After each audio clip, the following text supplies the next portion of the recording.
शगुन ने अपनी सास राजविंदर कौर की हत्या की फूल प्रूफ योजना बनाई थी और वह इसमें काफी हद तक कामयाब भी हो गई थी। राजविंदर की मौत रहस्य बनी हुई थी, लेकिन पुलिस जांच में जब राज खुला तो। नमस्कार दोस्तों, मैं विशाल ठाकरे आपका अपने इस परिवार में स्वागत करता हूं और उम्मीद करता हूं कि आप सब लोग स्वस्थ होंगे, सुरक्षित होंगे। दोस्तों, कहानी शुरू करें उससे पहले अगर आप अपने इस परिवार में नए हैं या अभी तक अपने चैनल को सब्सक्राइब नहीं किया है तो सबसे पहले मेरी रिक्वेस्ट है कि आप चैनल को सब्सक्राइब कर लें और बेल आइकन प्रेस करना ना भूलें आगे आने वाली वीडियो की नोटिफिकेशन के लिए। साथ ही साथ दोस्तों, कहानी में लास्ट तक बने रहे और कहानी के बारे में आपकी क्या राय है कमेंट करके जरूर बताएं। इसके साथ ही चैनल पर एक नया कंटेंट शुरू कर रहा हूं, इसमें आपके जो भी कमेंट होंगे उनका जवाब वीडियो के लास्ट में जरूर दिया जाएगा, तो दोस्तों कमेंट जरूर करें। क्योंकि मेरा अभी यह चैनल नया है इसलिए मुझे आपके सहयोग की बहुत ज्यादा जरूरत है, कृपया अपना सहयोग बनाए रखें। तो चलिए दोस्तों, अब आपका समय नहीं लेते और जानते हैं आज की क्राइम की कहानी। शगुन ने अपनी सास राजविंदर कौर की हत्या की फूल प्रूफ योजना बनाई थी और वह इसमें काफी हद तक कामयाब भी हो गई थी। राजविंदर की मौत रहस्य बनी हुई थी, लेकिन पुलिस जांच में जब राज खुला तो। कुलदीप कौर पिछले कई महीनों से परेशान थी, लेकिन परेशानी की वजह उसकी समझ में नहीं आ रही थी। उसका मन हर समय बेचैन रहता था, अजीबोगरीब विचार मन को उलझाए रखते थे।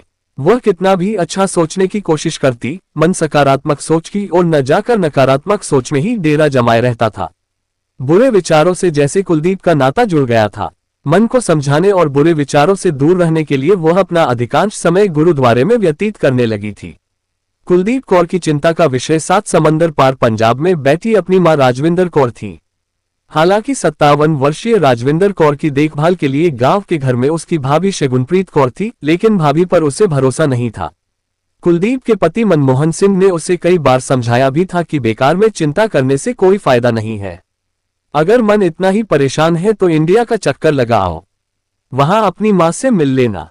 लेकिन समस्या ये थी कि उन दिनों कुलदीप गर्भवती थी। डॉक्टरों ने ऐसी हालत में हवाई यात्रा करने से मना कर रखा था। बहरहाल इसी उधेड़बुन में कुलदीप कौर के दिन गुजर रहे थे।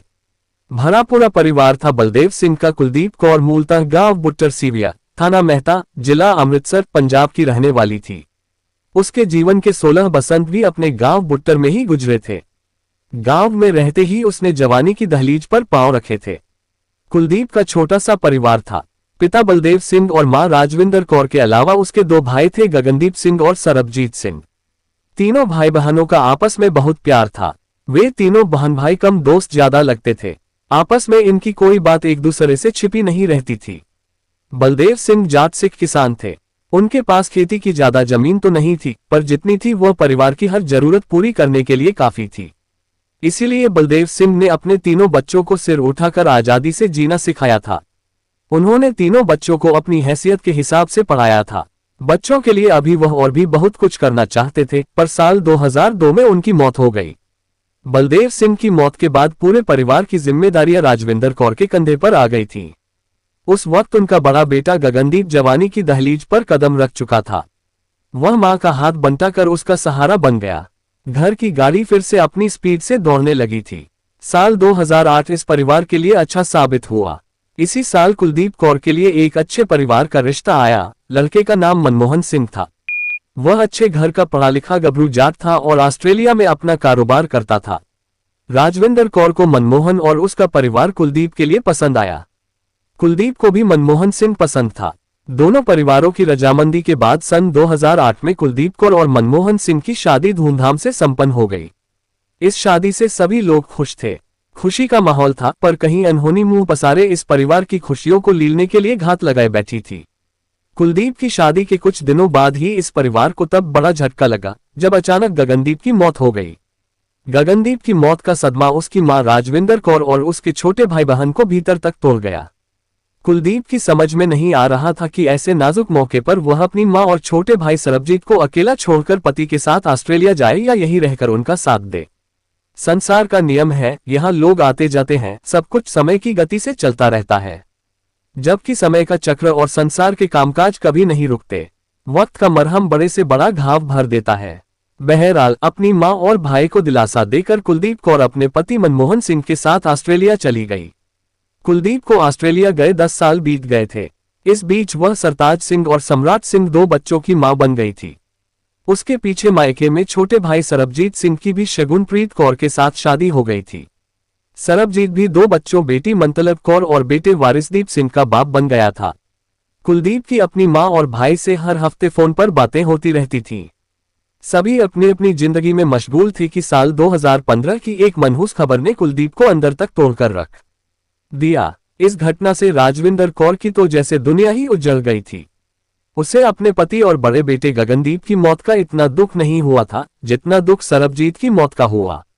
सरबजीत की मौत बड़े रहस्यमय तरीके से हुई थी। वह रात को खाना खाकर ऐसा सोया कि सोता ही रह गया। सरबजीत अपने परिवार का एकमात्र सहारा था। उसकी मौत से परिवार की गाड़ी पूरी तरह लड़खड़ा गई। वक्त ने ताजा जख्मों पर एक बार फिर से मरहम लगाया। राजविंदर कौर ने अपने आप को पूरी तरह से अकेला मानकर जीना सीख लिया था। समय का चक्र फिर से अपनी रफ्तार से चलने लगा। कुलदीप मां को फोन कर कर के सांत्वना देती रहती थी। सैकड़ों मील दूर बैठी कुलदीप और कर भी क्या सकती थी। इसी तरह दिन गुजरते गए थे और साल 2016 आ गया। दूसरे बेटे की मौत से टूट गई मां कुलदीप कौर ने महसूस किया कि सरबजीत सिंह की मौत के बाद गांव से उसकी मां के जो फोन आते थे वह काफी मायूसी भरे होते थे। सुनकर कुलदीप को ऐसा लगता था जैसे उसकी मां बहुत परेशान और दुखी है। उसने बहुत बार मां से इस बारे में पूछा भी था, पर मां ने उसे कोई संतोषजनक जवाब नहीं दिया था। वह बहुत दुखी लग रही थी। ज्यादा कुरेद कर पूछने पर राजविंदर ने सिर्फ इतना ही बताया कि पिछले कुछ समय से शगुन का चाल चलन ठीक नहीं है। कुलदीप कौर ने जब शगुन से इस बारे में बात की तो उसने बताया, दीदी ऐसी कोई बात नहीं है। बीजी को एक तो बेटे की मौत का सदमा है, ऊपर से अकेलापन परेशान करता है। कभी भी शुगर की बीमारी की वजह से भी उन्हें घबराहट होने लगती है। आप चिंता न करें, मैं सब संभाल लूंगी।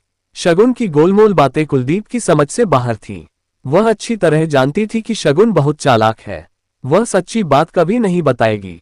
इसीलिए कुलदीप ने अपने गांव के कुछ खास लोगों को फोन करके विनती की कि वे उसके घर हो रहे क्रियाकलापों पर नजर रखें। गांव के जानकार लोगों ने कुलदीप कौर की बात मानकर राजविंदर के घर पर नजर रखनी शुरू कर दी।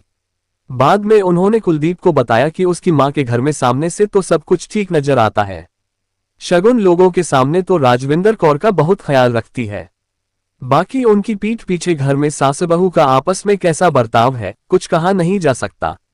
बहरहाल ऐसा जवाब सुनकर कुलदीप कौर मन मसोस कर रह जाती थी और अपनी मां की सलामती की दुआ करती थी। 29 अक्टूबर 2016 को शगुन ने कुलदीप कौर को ऑस्ट्रेलिया फोन करके खबर दी कि बीजी का देहांत हो गया है। शगुन ने मौत की वजह राजविंदर का शुगर लेवल कम हो जाना बताया था। उन दिनों कुलदीप गर्भवती थी। डॉक्टरों ने उसे यात्रा के लिए मना कर रखा था, सो अपने घर के एकांत में कुलदीप ने छाती पीटकर मां की मौत का मातम मना लिया। अब उसके मायके के परिवार में सिवाय उसके कोई और नहीं बचा था। राजविंदर की मौत के बाद 2-4 बार शगुन के फोन उसे आए थे, पर वह बिना सिर पैर की बातें ही किया करती थी। एक बात थी जो हर समय कुलदीप को परेशान कर रही थी। उसे हर समय ऐसा लगता था जैसे उसकी मां की मौत स्वाभाविक नहीं थी। जरूर उसके साथ कोई अनहोनी घटी थी, पर क्या हुआ और कैसे यह बात उसकी समझ में नहीं आती थी। मां सरबजीत की मौत के बाद शगुन गांव की कोठी और सारी जमीन की मालकिन बन गई थी। कुलदीप अक्सर यह भी सोचा करती थी कि कहीं उसकी मां की मौत किसी षड्यंत्र की वजह से तो नहीं हुई। बहरहाल कुलदीप ने एक बार फिर से अपने गांव के भरोसेमंद लोगों से अपनी मां की मौत से पर्दा उठाने के लिए विनती की। इस बात का पता लगाने में गांव के कुछ खास लोगों को 2.25 साल का समय लग गया। जुलाई 2018 में कुलदीप कौर को सूचना मिली थी कि उसकी मां राजविंदर कौर की मौत में उसकी भाभी शगुन का हाथ था। ये सुनकर वह ज्यादा हैरान नहीं हुई, क्योंकि उसे शगुन पर शुरू से ही शक था। यह तो दूर का मामला था, अगर वह कहीं पास होती तो कब की अपनी मां की मौत से पर्दा उठा देती। खैर, अब भी देर नहीं हुई थी और अब वह पूरी तरह से यात्रा करने लायक थी। बीती जुलाई के दूसरे सप्ताह में वह ऑस्ट्रेलिया से भारत अपने गांव पंजाब पहुंच गई। जब अपने मायके के घर पहुंचकर उसने वहां का नजारा देखा तो हैरान रह गई। उसकी मां के घर 2 अनजान आदमी बैठे शगुन के साथ हंसी मजाक कर रहे थे। गुस्से से बिफरते हुए जब कुलदीप कौर ने पूछा, भाभी ये लोग कौन हैं? तो शगुन ने मिमियाते हुए जवाब दिया, दीदी तुम्हारे भाई की मौत के बाद ये दोनों खेतों में काम करने में मदद करते हैं। कुलदीप को शक हुआ भाभी पर। कुलदीप अच्छी तरह जानती थी कि शगुन जो बता रही है बात वह नहीं है, पर उस वक्त उसने चुप रहना ही बेहतर समझा। कुलदीप के आने की वजह से वे दोनों व्यक्ति वहां से चले गए। अगले दिन सुबह उठकर कुलदीप नहाई धोई और गुरुद्वारे चली गई। अरदास के बाद वह अपने मौसा हरदयाल सिंह को साथ लेकर सीधे एसएसपी देहात अमृतसर परमपाल सिंह के पास जा पहुंची। कुलदीप ने अपनी मां की हत्या का शक जताते हुए उन्हें बताया कि मां की मौत में उसकी भाभी और कुछ अन्य लोगों का हाथ है। एसएसपी परमपाल सिंह ने कुलदीप द्वारा दिए प्रार्थना पत्र पर नोट लिखकर उसे संबंधित थाना मेहता भेज दिया। साथ ही उन्होंने थाना प्रभारी अमनदीप सिंह को फोन कर आदेश दिया कि इस मामले की गुत्थी जल्द से जल्द सुलझाएं। कुलदीप कौर ने उसी दिन थाना प्रभारी अमनदीप से मिलकर ऑस्ट्रेलिया जाने से लेकर अपनी गैरहाजिरी में अपने भाई और मां की मौत का सारा हाल विस्तार से कह सुनाया। कुलदीप कौर की पूरी बात सुनने के बाद अमनदीप सिंह ने तत्काल अपने खास मुखबिरों को शगुन और उसके साथियों की कुंडली खंगालने के काम पर लगा दिया। जल्दी ही उन्हें रिपोर्ट भी मिल गई। एसएसपी के आदेश पर उन्होंने कुलदीप कौर की शिकायत को आधार बनाकर उसी दिन यानी 30 जुलाई 2018 को राजविंदर कौर की हत्या का मुकदमा भादनसम की धारा 302, 201, 120 बी और 34 पर दर्ज करके कार्रवाई शुरू कर दी। अमनदीप सिंह ने उसी दिन एएसआई कमलबीर सिंह, हवलदार जतिंदर सिंह, महेंद्रपाल सिंह, कांस्टेबल महकप्रीत सिंह और लेडी हवलदार हरजिंदर कौर को साथ लेकर बुट्टर गांव पहुंचे और देर शाम शगुनप्रीत कौर और उसके आशिक सतनाम सिंह को हिरासत में ले लिया। हत्या के इस मामले का तीसरा आरोपी जसबीर सिंह भाग निकला था। संभवतः उसे पुलिस कार्रवाई की भनक लग गई थी। जसबीर की गिरफ्तारी के लिए पुलिस लगातार छापेमारी कर रही थी, पर वह पुलिस के हाथ नहीं लगा। थाना प्रभारी अमनदीप सिंह ने जब शगुनप्रीत और सतनाम सिंह से पूछताछ की तो दोनों आरोपियों ने अपना जुर्म कबूल कर लिया। इसके बाद उसी दिन राजविंदर कौर की हत्या के आरोप में शगुन और सतनाम सिंह को अदालत में पेश कर आगामी पूछताछ के लिए पुलिस रिमांड पर ले लिया गया। रिमांड के दौरान पूछताछ में राजविंदर की मौत की जो कहानी पता चली वह कुछ इस तरह थी। शगुनप्रीत कौर बचपन से ही दिलफेक और महत्वाकांक्षी थी। शादी से पहले अपने गांव में उसके कई युवकों के साथ नाजायज संबंध थे। अपने पति सरबजीत की मौत से पहले भी उसका गांव के कई युवकों के साथ नैनमटक का चल रहा था, पर पर्दे के पीछे, क्योंकि तब उसे अपने पति का डर था। लेकिन पति की मौत के बाद उसने सरेआम यारियां जोड़नी शुरू कर दी थीं। अब उसे रोकने टोकने वाला नहीं था। शगुन के अपने गांव के ही एक युवक सतनाम सिंह के साथ नाजायज संबंध बन गए थे। सतनाम आवारा आदमी था और नशीली वस्तुएं बेचता था। जसबीर सिंह सतनाम के नशे के धंधे में उसका भागीदार था। उसे जब शगुन और सतनाम के संबंधों का पता चला तो बहती गंगा में हाथ धोने के लिए वह भी मचलने लगा। शगुन को इस बात से कोई ऐतराज नहीं था, बल्कि वह खुश थी कि उसके 2-2 चाहने वाले हैं। सरबजीत की मौत के बाद सतनाम सिंह शगुन के ही घर पर रहने लगा था।